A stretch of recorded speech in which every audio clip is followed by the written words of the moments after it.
মন্টু ভাই, দেখেও না দেখার ভান করে জানকে আসেন, এদিকে আসেন। আপনার আমি দেখে ফেলাইছি। ওই মিয়া, আমাকে তুমি দেখে ফেলেছো মানে? তোমার কি ধারণা তোমার চোখ ফাঁকে দিয়ে আমি এরকম নিচু হয়ে যাচ্ছিলাম? দোকানের পাওনা থাকলে এরকম সবারই স্পিড দোকানের সামনে এলে বাইরে যায়। দেখো হাবলু মিয়া, তুমি যেটা ভাবছো সেটা ভুল। আমি তোমার অন্য 8-10টা খরিদ্দারের মতো না। বাকির খাতায় তো সেটাই বলে ভাইজান। খাতা তো সেটাই বলে মানে? এই মিয়া, তুমি কি বলছো? তুমি আমার মুখ দেখে বুঝতে পারো না আমি কতটা উদার, কতটা ন্যায়পরায়ণ একটা মানুষ? আগে আপনাদের মতো এই রকম ভদ্র বেশধারীদের দেখে বুঝার উপায় নাই ভাইজান। তোমার এই কথার মানে কি হাবলু মিয়া? সেটা শুনতে আপনার ভালো লাগবে না ভাইজান। এখন দয়া করে কি আমারে কিছু টাকা দিতে পারবেন? পারলে আমি চিরকৃতজ্ঞ থাকতাম। এই তোমাকে আমি বলেছি না, তুমি মনে করবে, মনে মনে ধরে নেবে যে তোমার টাকা ব্যাংকে গুচ্ছিত আছে। মানে তুমি ডিপিএস খুলেছো, মেয়াদ পূর্ণ হলে সব টাকা আমি দিয়ে দেবো। আপনারও তো আমি কইছি ভাইজান, যে ব্যাংকে সুদ নাই, টাকার নিশ্চয়তা নাই, সেই ব্যাংকে আমি টাকা রাখতে চাই না। জীবনে তো চিনেছো শুধুমাত্র একটা জিনিস, টাকা টাকা টাকা টাকা।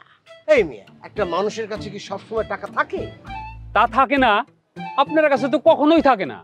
অত শত বুঝি না ভাইজান, ভালো ভালো আমার টাকাটা দিয়ে দেন।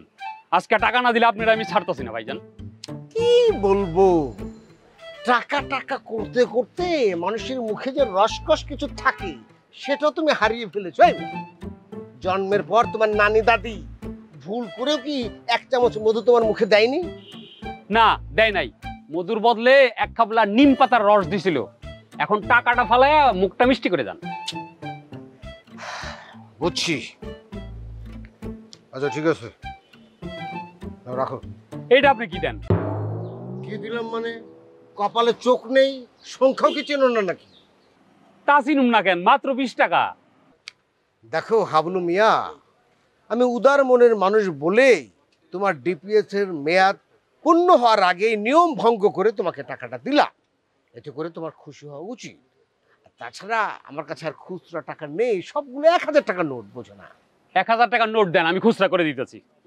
তুমি তো বড় প্যাচ করো হাবলু মিয়া।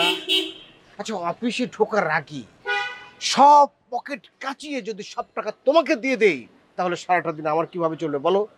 যেটা দিয়েছি ওটা রাখো। ভাইজান, বেশি বুদ্ধিমানের ভবিষ্যৎ কিন্তু ভালো হয় না।